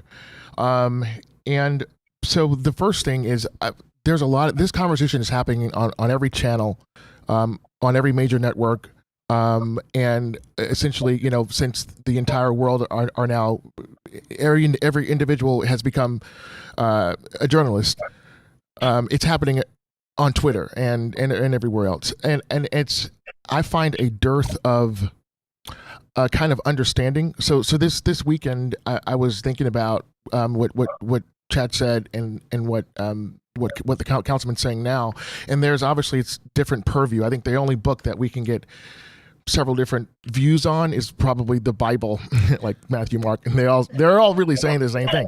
But I'm not being cavalier about this. But I think the first point is, so why is there such a big difference around what happened in the? So I grew up in Brooklyn, and with 5 brothers and one wonderful, beautiful brother, and 3 beautiful older sisters, and there's a lot of chaos in the house sometimes, and a lot of times, I talk to my sisters now. One of them is about to get her doctorate, and I'm like, Lori, stop being so emotional. Just tell me the facts, and I think that when I heard the tape, I watched it completely, and there was a lot of ruckus going on in the back room, I came from a really strict household, and I'm probably a statistic on the other side because I got out of Brooklyn, and but it's possible, So there could be a very good disparity. We talk about disparities. There's a big disparity in perception, and I'm just waiting for someone to say, this isn't the first time this has happened in the history of mankind. We're going to get through this. I'm waiting for someone to step up and do that. And I'm not I'm a little on the I guess wary side of that happening, with all that's going on. The second point is people are listening right now, but I certainly don't think that. So let me back up. So 55 people died last year who were unarmed by the police, and 9 of them were black. And so over the weekend, I'm with some friends, and we're talking about these stats, and I think that's really cool. To have that information, Washington Post actually has a great article on it right now. But this stuff is kind of rampant. So let me take that back to there's more. There's so much more that we need to talk about. And it would be a really, really sad thing if I thought that the most important thing about me is my skin color. I'm not saying that that's what Black Lives Matter is saying. But what I am saying is, if we're not talking to each other about real issues, being a black man, talking about real issues. So like, when I grew up, my mother, would keep me at a certain level when we were out in political events, and we were, I got the police training, you see a policeman, yes sir, no sir, how's it going? I mean, like I think most white and black families got. When you look at the disparity rates in education and graduation of high schools, when you look at when they asked 9-year-old white girls, when did you have sex? 9 out of 100, I think, had sex at 9, and 27 out of 100 had sex at 9. Being black, this isn't a white problem. This is a raising problem, and you know what? I'm one of the first ones to, when I realized that I couldn't say anything about the problem. It hit me. Wait a minute. It's so obvious that you cannot say that we're killing each other at such a rate. It's a very big problem, but it's like a Stonewall issue. And I'm thinking to myself, okay, am I Superman or is it just the possibility, the American experience, the possibility of that? That's kind of what that's all I had. That's literally all I had, and what that did for me, a lot. And I guess I should maybe give a question. What's the plan for bringing unity and hope? Because right now on either side, when I go back to Brooklyn, there's a place I go to visit, and these kids don't have fathers in their house.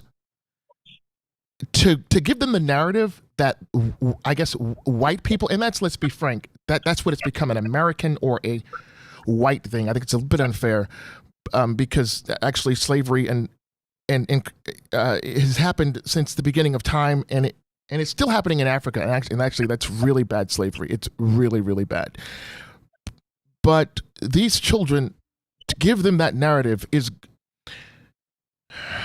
they don't need to hear that. They don't need to hear that when there are volunteers that are there every day trying to tell them you can do anything. There is nothing that can get in your, like, literally nothing. So, so I'm just putting it back on you, and I do believe everyone's doing the best they can. I would offer, like I said before on a previous show here, I'm not big into statues, but I want to be clear on that. When I say I'm not big into statues, and it's kind of boring to me, when I look at statues in the history, we can start with the golden calf. Everyone remembers that, and it's not a very good thing, I mean, so that what Exodus 34. So Moses says, hey, they come out of the wilderness. He goes up on the mountain, comes down after I don't know how long, and the people are kind of restless. They go to Aaron. Aaron says, okay, give me your gold. He makes a calf, and God didn't give a pretty good light on that. I think we're looking at, and so, the next big issue, the next big moment in my life that I think about a statue is, let's say, 2003, when Saddam Hussein, when they pulled it down. So there's some validity to what's happening here. There's a conversation that needs to happen. When the gentleman said people don't want to go downtown, I mean, like that, if that doesn't hit someone, then maybe something's wrong with you. I mean, if you can hear someone say they can't go in their own town, that's an issue. But I think that is a district issue you all need to figure out. I didn't see a lot of statues growing up in New York on the train going to school. But anyway, so that's an issue that needs to happen.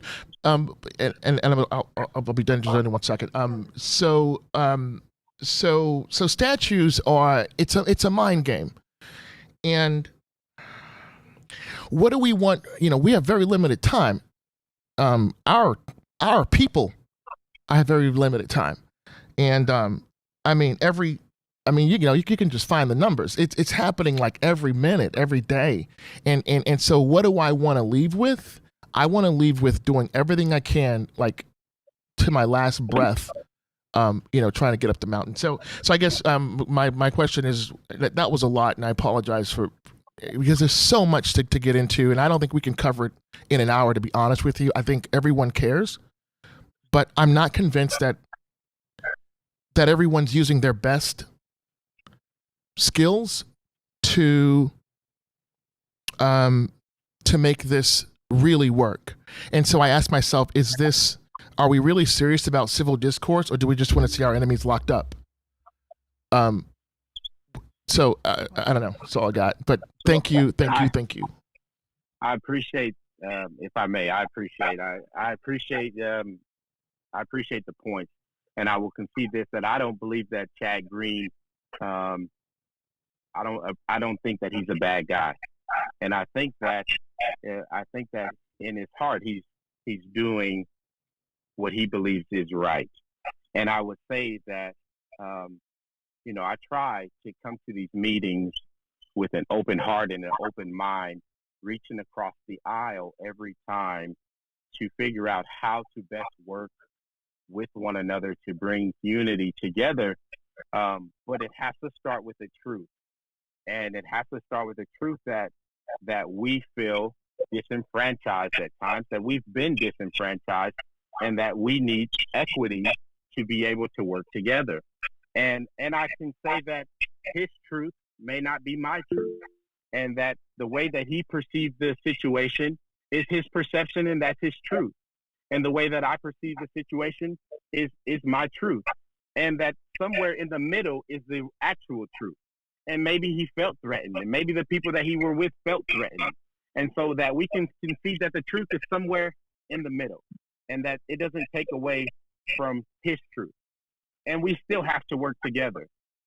And so I appreciate him for speaking up and still being able to reach out to me and have a civil conversation. And that's what it's about. And that's what I try to reach out to the mayor every time. If you go back and watch those meetings, I tell him, I said, Mr. Mayor, if you and I can't work together and figure out how to agree to disagree civilly, how do we expect our greater community to do it? If the two of us can't do it, how do we expect the 200,000 people that we represent in the city of McKinney to do it? That's the first part. The second part is, talking about the statue, talking about, the young lady said that, Governor Throckmorton was a Democrat. Well, we can't let that hang in the balance, because the Democrats were bloody at that time. That was a different party. They were bloody at that time. That wasn't the same party. And yes, he was for secession, but that was for economic reasons. But he was also against the 14th Amendment. He was also against equal rights for Black people in this country. He was also against equality under the law for Black people. So we let's not paint this picture on this show that he was a great guy because he was for staying in the Union. Those were for economic reasons, not for moral reasons. So Governor Throckmorton, that is true. We have the history. We're not going to debate. We don't have enough time to debate that right now. But, Governor Throckmorton was against, and every history will show you, he was against the 14th Amendment. And they refused to ratify the 13th Amendment, and he was removed from his governorship for not protecting Black people. He did not even get to stay governor throughout his whole term because he was against protecting Black people and against the 14th Amendment. And so you get back to McKinney and what that means for McKinney, because ultimately this is a local conversation. When you know the history of McKinney, Highway 5 was the divider of McKinney before 75 was put in. Black people were not allowed to cross over across Highway 5 historically. They were not allowed into downtown. They had a night that was called N-Word Night, where Black people were allowed to come and go to the theater, and then they were chased back across Highway 5 when it was over. And that statue reminded them that they were not allowed downtown. So the people who were born and raised here, like Mr. Tutson and their families, they know that they were not allowed to go downtown. And they do not partake into shopping and patronizing downtown to this day. And so that is a reminder of why we do not shop downtown. We do need to figure out how to build consensus. And right now, the mayor of McKinney, 5 individuals have signed and started a petition to recall the mayor of McKinney. And what is interesting about that petition is that it was conservatives who started it, and liberals. It was white people and black people. You have leftists and rightists working together. And so people who are on opposite ends of the spectrum are working in unison and in unity to remove somebody who they believe is causing division in this community. So if I am the person who they are making out to be the divider of the community, how is it that people from opposite polarizing ends are working to remove the mayor? And with that, I appreciate you all and the opportunity to speak. And I have to go into a budget meeting and continue to work on behalf of all the residents of McKinney, both black and white, old and poor. And also, you made the point about black people being killed and more white people being killed. Joseph Hutchinson, a white man who asked for help, the Dallas Sheriff's Department, who ran into the courthouse asking for help, was killed by the police. A white man. I protested for him. It doesn't matter if you're black or white. Right is right and wrong is wrong. An officer who did well in McKinney, multiple officers who do well, I send them congratulations and kudos. Right is right, wrong is wrong. I protest for black, white, Hispanic, Asian. If there is an injustice, I will stand with you. It doesn't matter your race, your creed, your religion, your sexual orientation. Right is right and wrong is wrong. It is not just about skin color. You made the issue about, black being the most important thing, but the truth is this. The reason, I've always known about the statue, but if you go back and watch the meeting and the mayor pro tem asked me, well, why didn't you bring up the issue about the statue? The truth is, as a black representative, there are some issues that I cannot bring up because I am black.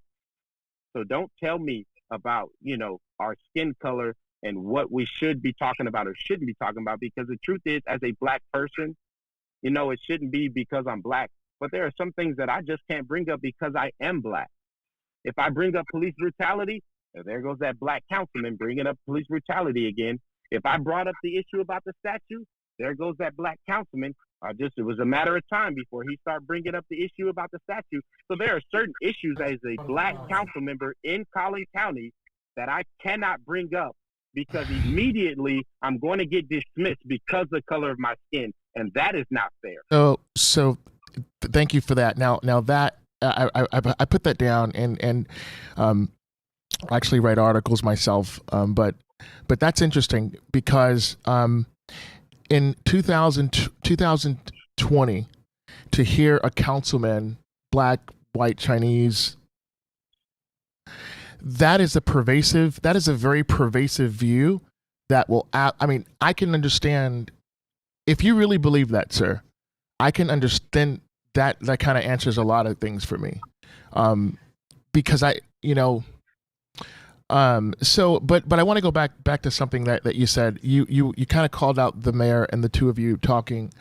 I'm just curious how you feel about this.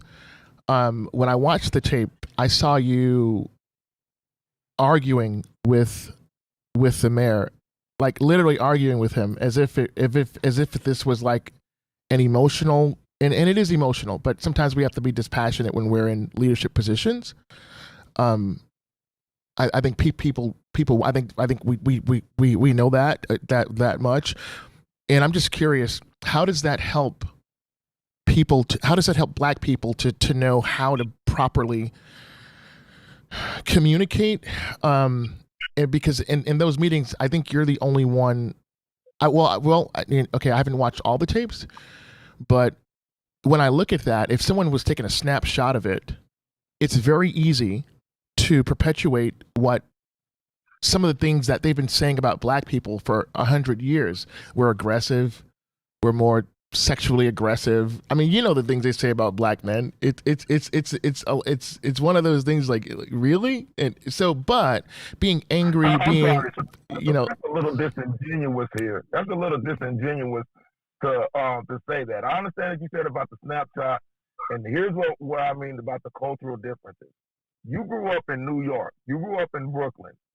There's a different culture than what you've experienced, what we've had down south. And so there have been those of us that have gotten up and able to articulate the issues that are occurring in the city of McKinney, District 1, specifically the east side. So whoever's putting these sound bites together and these snippets, and that's what I say again about our president, when they do these things and not listening and putting it back into context, that's disingenuous, sir. And I cannot sit here any longer. So Alonzo, the black people need to know how to act. They need to come out. Yes, there are people that are coming out that are very passionate, that don't speak. They're not public speakers. So when they're on the podium and they're seeing the clock and they're trying to get all of this stuff out, it's been 20, 25, 30, 50 years inside of them. I've had white people get up and literally burst into tears. When I'm standing there, they burst into tears because they say, I'm not a public speaker. So to sit here and hear you say that is disingenuous, and it's kind of like this mentality of, well, let's go over there and keep them in check. And well, to me, I'm saying let's have these conversations. Chad Green and I spoke, I said again yesterday, we're going to meet again. This is where it starts. Councilman Shemwell and Mayor Fuller have gotten together. They talk. And I understand the disagreement that goes on. I went on a rant. I don't do live for 2 hours. I did a rant. I don't say a rant because I was making some points of saying the old African proverb, when two elephants fight, it's the grass that suffers. I've spoken to Councilman Shemwell. I've spoken to Mayor Fuller about these same issues individually, privately. So I can't sit here, and I'm sorry. I can't sit here any longer and listen to this. Let's keep the black people in check at the city council meetings because, sir, that is inaccurate. So I don't. Let me.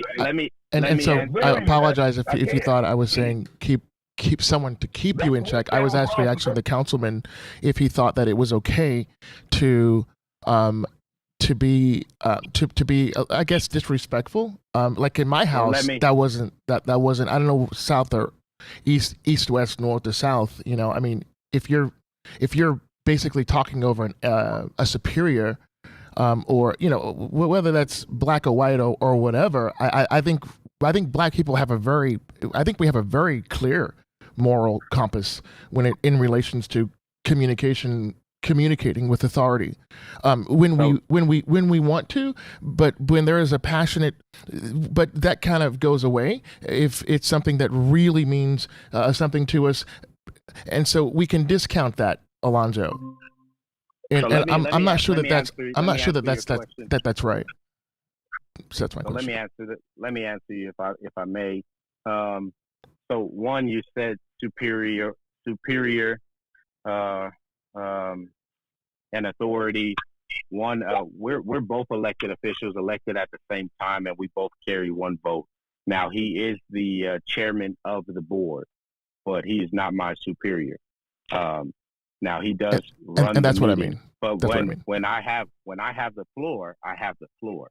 So he doesn't get to cut me off in the middle of me speaking. So if you're watching a meeting and I have the floor and I have not yielded my time, he does not get to take that time away from me or cut me off because he doesn't agree with what I'm saying.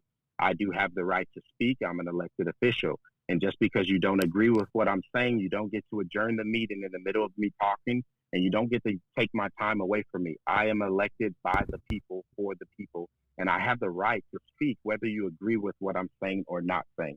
And then also understanding, if you understand the egregiousness of what has taken place in my term. Councilman Shemwell, can I say something in your favor? Go ahead. Hold on. Just a second, Mr. Green. So, and please, I'll let you speak. But understand that what has happened and the egregiousness of what has happened, not just to me, but to the constituents in my district. This mayor has conspired with 3 other council members and former council members to change the laws in the city. They have changed the recall election, which is unconstitutional. This is government overreach. They have taken and diluted the vote of every person in my district and in every other district for that matter. They have diluted the vote of the city of McKinney, and they have conspired to take my seat. I'm on the ballot for a recall election. So for 3 years, I've been denigrated. You're talking about respect. Have you watched these meetings? They do not call me council member. He calls me by my name. He does not respect the authority or my position. Talk about respect. So I've been disrespected every meeting for 3 years. You keep poking somebody, even a cool cat is backed into a corner is going to pounce. So I've sat back. I've been denigrated, disrespected as we get done often. And now it's time to step up. And so also in these meetings, when I have somebody that I've seen tell lies, and what they do is when they know something is controversial, the council comments used to start on the other end of the dais. But when they know something is controversial, they start with council comments for me first, and then they attack me one after another with lies. And I have a responsibility. These lies go out on cable TV, on the internet, and broadcast it. And if I don't speak up, then those lies go out until the next council meeting. So I have a moral obligation and a duty to speak up and tell the truth. Otherwise, the public will not know the truth. And so do you want me to allow lies to be spread, or to speak up and tell the truth so that the constituents and the public, the greater public, knows the truth right then and there? And so for 3 years, I've been disrespected and denigrated. And now I have an obligation before they take my seat illegally to tell the truth when I have an opportunity before the mayor abruptly ends the meeting like he's done time and time again. All right, so we are past showtime. I've allowed it to go on because it's such good information. Councilman Shemwell, I know you've got to get going. I want to thank you for your time. I'm going to let everybody else have 1 minute to kind of give closing their thoughts. We're going to start with Chad, then go Cleo, then finish up with Alonzo, and then Councilman Shemwell, again, thank you so much. And I do want to make sure everybody understands we are going to come back. Alonzo sent me the stuff on the recall of Mayor Fuller, and we're going to get Councilman Shemwell, Alonzo, Chad, and some others, Cleo, back on to talk about that and where that's going to go. So let's go ahead and start with Chad. Chad, 1 minute response.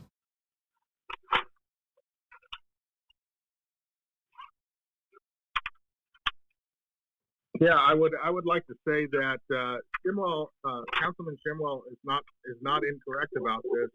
In the council meetings I've been at, Mayor Fuller is a very good actor. So he hides his views a lot, but you can actually see him poking Shemwell if you're paying attention. And the cameras, of course, would not get that because they're from behind him. But I don't disagree with what Councilman Shemwell is saying with this.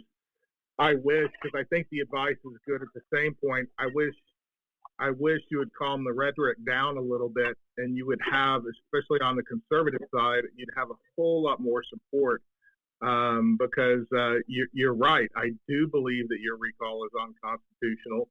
The whole city of McKinney should not be voting to recall you. It should be the people from District 1, your constituents, that should be doing that.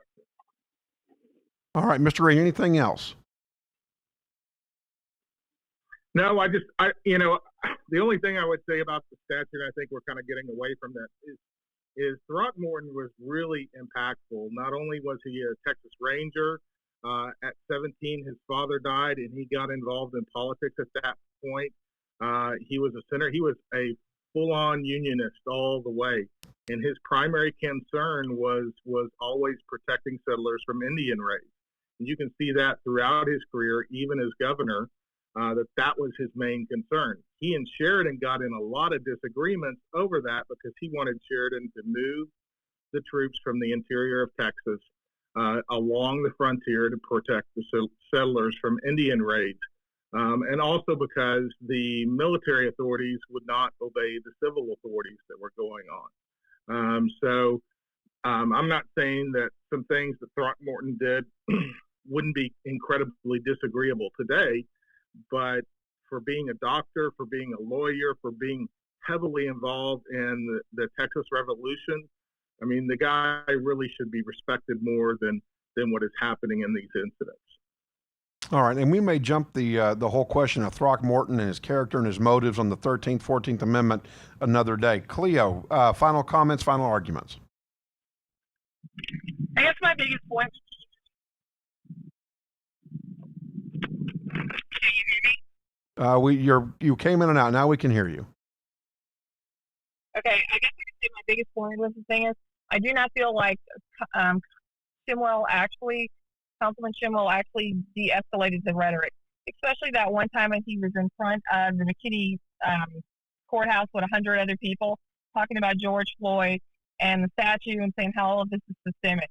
I feel like, even if other people brought this up and wanted the statue to be brought down, my whole problem with the thing is, why did you let the rhetoric get so hot? Why let them drag you County resident now for 30 years? Why let them make you have Collin County look like so out of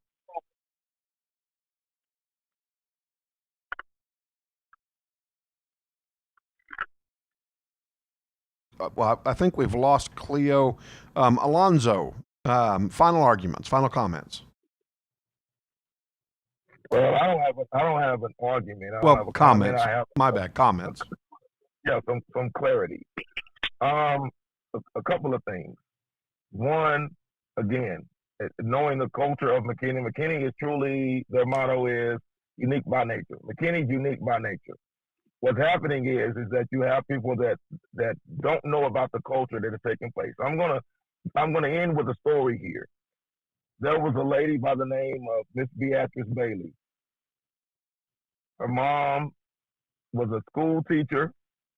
Her father was a pastor of First Baptist in McKinney, which was initially called Second Baptist.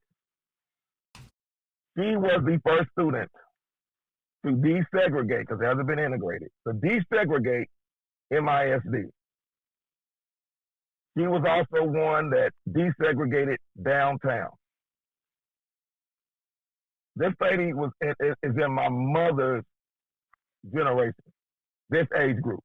So not long, one generation. And the racial epithets that were thrown, the things that happened at the counter impacted her life tremendously. Fast forward to the children. Her son, Mr. Sammy Walker, former NFL player. But before he got to that point, he was home on leave from Texas Tech. He gets detained, beaten, and locked away, shackled by McKinney Police Department. No one knew where Mr. Sammy Walker was for 3 days. His mom is going frantically all over town talking to my mom, and we'll keep beating the streets. Hey, have you seen Sammy? Have you seen Sammy? It took his coach, Spike Dykes, to fly down from Texas Tech to McKinney to let Mr. Sammy Walker out. So that's in my generation. So when you don't understand the culture of what has taken place in McKinney, it's difficult for you to speak on it. I will end on this note. Mr. Chad Green, he put out that Antifa and Black Lives Matter was there, and this started, and I'll send you the screenshot. Mr. Chad Green was going on there and trying to de-escalate what was happening, but it's like Pandora's box. Everything open, and you can't get it back in there. So he and I have spoken privately, and we will continue to speak. But when someone says to stand down, you need to teach black people how to talk, I really have a problem with that. I really do. I really do. I would like to be back on the show. And someone says about being passionate and heated. The only one that I saw this morning get heated was Miss Cleo. So this is the way I talk. I talk like this since I was in the second grade. I've always talked this way. Anyone has ever spoken with me, they'll tell you the raspy voice of Alonzo Tutson. So I really do have a problem with they need to stand down, they need to be quiet and not say anything and not understanding that we all need to sit down and talk. So these conversations are being had. And I would like to have a talk with you all off the air because there is cultural differences. I'll end on this note. It's not proper English. My grandmother was an English professor, but she had a saying. She said, all skin folk ain't kin folk. And with that, I yield the mic. Thank you all, JP, Kathy, and the crew for allowing me to come on and share this morning. And I hope you have a wonderful and blessed weekend. Thank you. Of course, Alonzo, you as well, and Chad, thank you, and Councilman Shemwell and Cleo as well. You know, first of all, we're tackling a very hard topic. It's not an easy topic. It's close to home. It hits close to home to a lot of people. When things hit close to home, what do they say? Home field advantage, right? Well, there's a reason for that, because a lot of times it'll be adrenaline and the fact that you're defending home that gets you there. And so I want to say thank you to Alonzo. Thank you to Chad. Alonzo, we want you back. Chad, we want you back. We want Councilman Shemwell back. Cleo back. We want to talk about what's going on in McKinney, because there's a lot going on. Well, and so I'm glad. Is my mic live? Yeah, you're live. We can hear you. Okay. I can't hear myself. Oh, okay, I was like, as long as y'all can hear me, I'm kind of like Alonzo. I've had this same voice since I was in second grade. Boy, I know that. I can remember. Woo, that's why I became a teacher. You know, I really appreciate the fact that everybody was willing to come together and. Emotions can rise high, and people can take things out of context and be offended by something when they didn't hear the whole thing. Like I think that Alonzo didn't, and Councilman Shemwell maybe didn't quite understand. Well, you weren't saying that he needs to stand down. That's not who you are. No, you know, I mean, you were just saying in that particular instance that you watched on film, you were asking, was there a better leadership choice that the councilman could have made? I think that's all you were trying to say.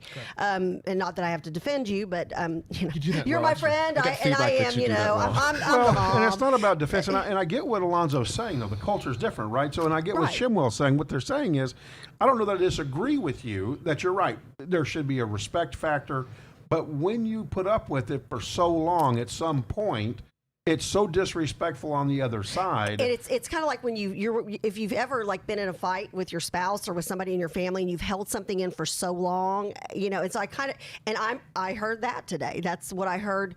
And I don't want to say from the other side, because I feel like we're all human beings. We all, those of us who live in this county, we need to all be able to work together for the greater good for everybody, and especially for our youth. And I don't want our youth to be left behind in this, because we're leading by example right now. And you know, I'd like to see us lead by a better example. All of us, both sides, you know, both extremes. But I do appreciate the fact that, JP, I mean, this discussion went for over an hour. Right. And I don't know that I've ever seen on any show anywhere people who felt so passionate about what they feel that they were able to have. I mean, this was a great. Decorum was kept. It was a good conversation, and you don't have to. And at the end of the day, we're not trying to change anybody's minds or have anybody.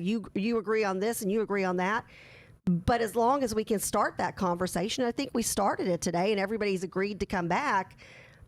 That's a win for all of us, right? And again, it's mutual respect, and that's what everybody's looking for. And when you don't get it, then maybe you get mutual disrespect.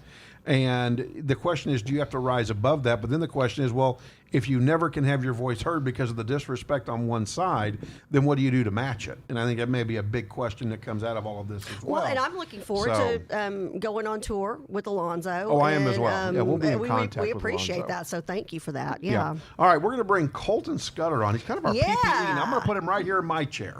Oh, I am relinquishing my chair. Colton. Oh, well, Colton Scrudder. I should have let you introduce him, because really this is Chuck's guest. Charles invited him on. It's positive person. We love it. He's a positive person. This is our positive person experience. He's 20 years old, but 120 years is he old. An author? And we're going to find that out. Come on. So thank you for watching JP, Kathy, and the crew. Don't forget to start tuning in. Thursdays from noon to 1. We'll also be having another show taking over. Jeremy Rosenthal will be leading the conversation. And I'm hoping he's going to get into some of the.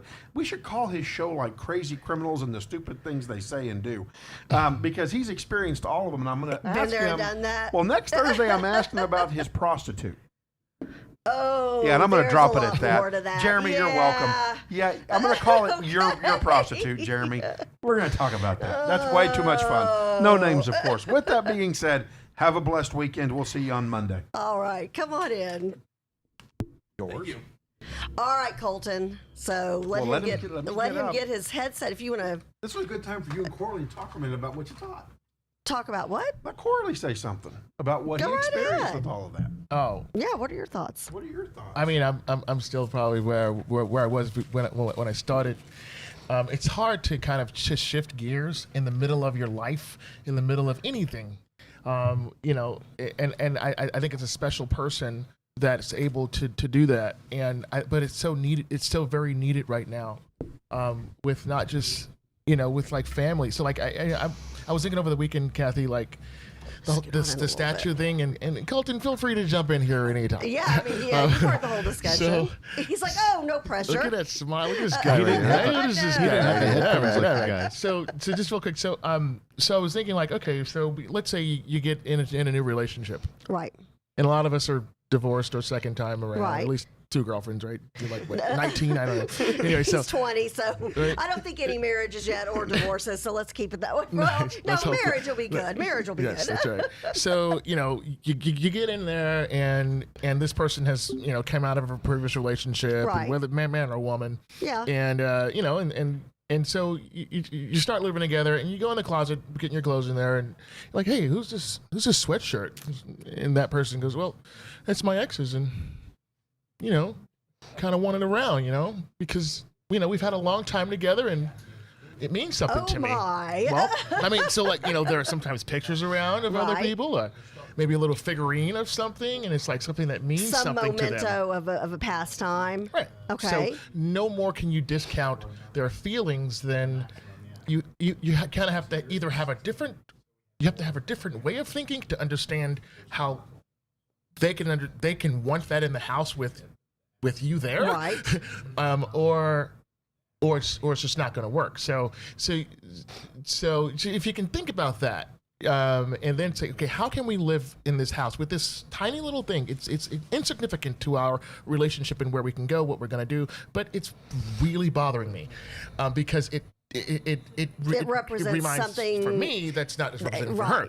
Right. And so how does that work? Does it get out of the house? That is the question. Do you remove it because it's hurting your loved one? That's interesting. That's a great analogy. Or do you let it stay there, and your loved one is like, I'm going to leave it there because you should understand that it means something to me. Right. And you want to like make them happy. They want to make you happy. Who's going to give in?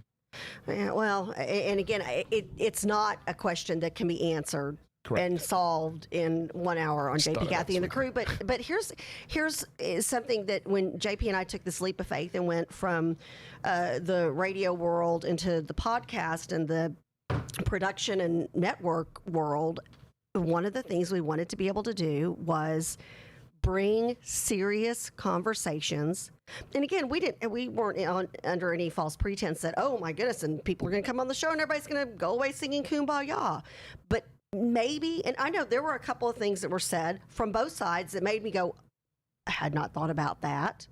So at the end of the day, at least if we've all had a moment where we're like, well, and Councilman Shemwell and Chad Green both, you know, in a roundabout way, gave each other props, said, hey, I do see what he's talking about. And then on the other side, I can see where he's coming from on this particular situation.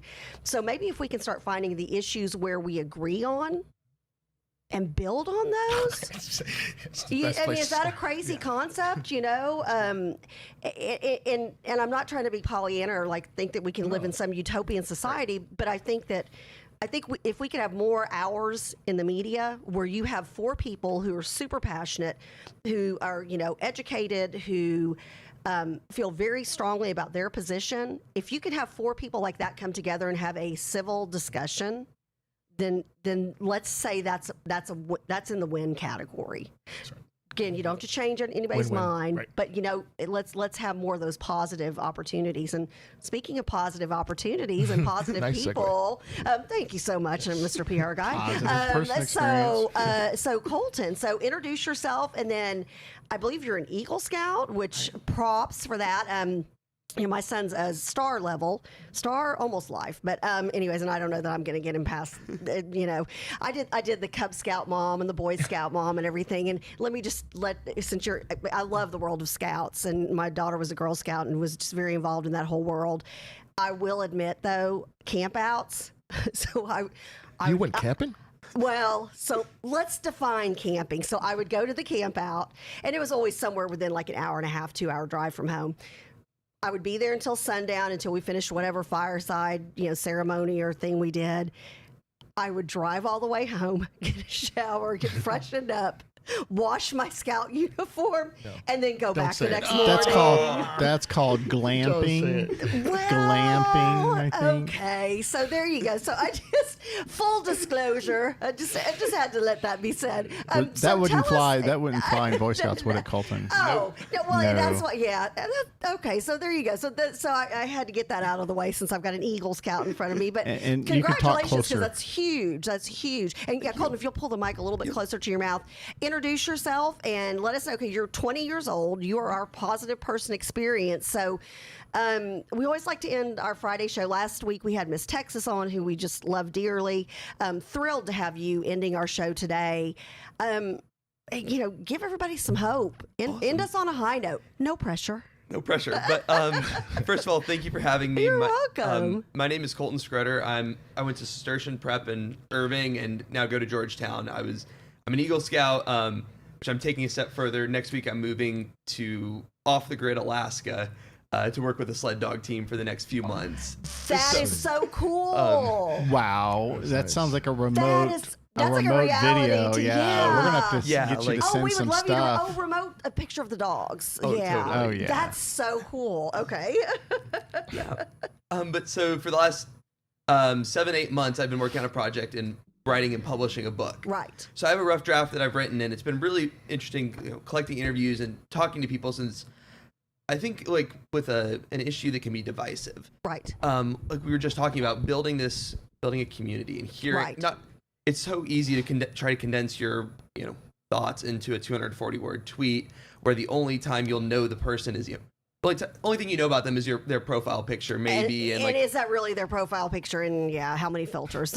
right. So it's like there's this tension along like politicized issues of where it's so simple. But so I want to take a deep dive into something that's becoming political but shouldn't be, and that's U.S. trade policy. Okay. With specifically tariffs and small businesses. Okay. But that was kind of my niche to get at why is this issue polarized too? That's one of the Right. issues I talk about, and I got the opportunity to interview people from across the aisle and companies too, and hear Was this by any chance what your Eagle Scout project started or was based on? No, so I got into this. My Eagle Scout project was like landscaping. Oh, okay. Yeah. Yeah. But I got into this because I grew up working for my family's cabinet shop in Mansfield. Okay. So we imported plywood indirectly through a distributor into the United Right. States. And in 2017, we realized if we imported directly from the factory, we could basically cut down that service fee and Okay. then build cabinets for apartment buildings in Dallas. Oh, very good. Okay. Normally those are imported from China, so we were like, sweet, well, we can take that over. So my dad and I went to China in 2017 and started to import plywood directly. We literally went to the same factory that we were. Right. And then in 2018, the United States put a tariff on plywood. It was 202%. So if you pay $100 for plywood, you pay that, then you send $202 to the United States government. I love it. And if you see the screen behind us, there's Colton himself. Trade Crusade by Colton Scrudder. This is so great. I love it. Okay, well, I keep on I going. put that link in the in the comments? chat, Scott. Yes. Fantastic. Cool. Fantastic. Yeah, so I took those thoughts and then interviewed other small businesses, did a lot of quantitative research on how tariffs impact small businesses, even interviewed like Congressman Style. I got the opportunity to work for him for a few months in D.C., learned a lot about how he handles trade because he's a Republican but free trader. And Right. we were talking one day, and this is kind of my positive person experience. We see, I guess, tariffs and trade policy are very split party line now. And there's research like by Pew Institute that even on like the extremes of the parties, they become more and more attached to either free trade or high tariffs. And he's like, hey, even in Congress, we don't do that. They actually look and say, okay, if like a steel tariff, they say, does my district produce steel or does it consume steel? And if we consume steel, we'll be anti-tariff, and we won't.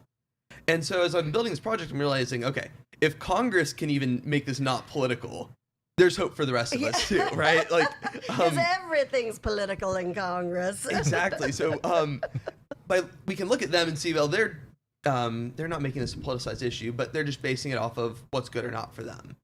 Right. And there's research now that in 2018, tariffs cost the average American family $231 or $2,031. Really? Yeah. A lot of it's a lot. I could do a lot with $2,000 with my family. Right. It's 3% of the median income for an American family.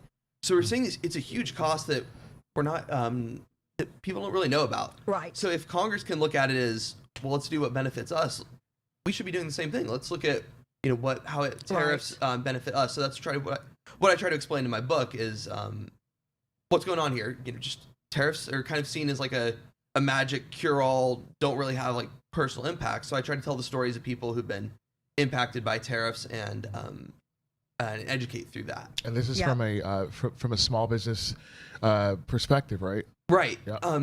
I think that in the United States we recognize the importance of small businesses, right? They generate more patents per capita than big companies, and even big companies, Amazon, Apple, all started in garages too. So even our big companies that grow to be world changers start off small. Right. So there's something inherently important about small businesses in the United States. So I think we should be particularly sensitive to impacts that affect them, and tariffs impact them in different ways. So, Walmart can go in and rework their supply chain. Right. Pretty quickly. They have huge staff. Small companies like my family's cabinet shop that I worked in. It's a whole different story. Exactly. Yeah. It was me and my dad. I was 17 and he has 1,000 other things to do. Right. But we were working on the supply chain, so we don't have the agility. Right. Also, when there's trade issues, we talked to our congressman in DC. We got to go to his office, and he goes, yeah, sure, this sounds like a really bad issue, and we can help you with that if you want. You can hire a lobbyist. That's going to cost $40,000. Oh, I was just saying that's going to be, it's ridiculous. No, it's not cost effective. Exactly. Right. And it's such a gamble that maybe it works out, maybe it doesn't. So small businesses have a specific set of issues that impact, or that they're impacted by tariffs. So that's why I focus there. Oh, go ahead. No, go ahead. I hear music, so you probably won't have time to answer. We're wrapping up, but we need to have you back on. Yeah. I'm curious, is there like a 1, 2, 3 step for the small businesses? For them to get a hold in their head wrapped around this issue? And do you have that in your book? In the book. Yeah. So right now, for small businesses, a lot of it is risk mitigation. If there's going to be changing trade policy, especially going into the election year, we're eventually going to have to condense those supply chains, bring them closer, focus on like the United States or Mexico or Canada for now as we work on a longer term solution. Nice. I tell you what, how do people get in touch with you? How do they follow you? And we'd love to have you back on. You're officially a member of the crew, so we'd love to have you back on. So how do we follow you? How do we support your efforts? Absolutely. So right now I'm pre-selling copies of my book. It's going to publish in December. It'll be through that link there. And then in that link, there's my contact information's there. If anyone wants to shoot me a personal note, I'd love to respond. Do you do speaking engagements at schools? Well, virtually via Zoom. I have before. I just did one a few days ago with a high school class. We need to put you in touch with Dr. Good, Dr. Rebecca Good. You need to get out to her campus in Plano and Mesquite and do a Zoom meeting. You would be phenomenal. Cool. So hang around after the show, because I'll get your contact information. Before he goes to Alaska. Oh yeah, when do you go? When do you leave for Alaska? And the crew's wanting to know, can you do a live feed with the sled dogs, like a documentary style, and we'll put it on our show. Oh, you know it. Yeah, I fly out a week from today. Wow. Okay. All right. And how long will you be there for? We're planning on being there at least till December. But then Wow. we have the offer to extend through April, and you know, the Iditarod and the Yukon Quest kicking up then. That's so awesome. We might be there through April. That's so cool. Well, Colton, thank you so much. God bless you for all the work you're doing. And you know, I'm just sitting here looking at him. When I was his age, I was memorizing the lyrics to Madonna songs. Wow. Okay. I'm 53 and I'm still not this together. You know, because like when we have Jackson Turner on, I'm always like, man, I hope I can be Jackson I think when you I were grow more up. polished than you think. Yeah, I think you were more. I don't know about that. Well, Colton, we appreciate you. Thank you so much. And thank you to the crew. And we'll continue our discussions. And we'll see you on Monday at 7:30 a.m. We love you.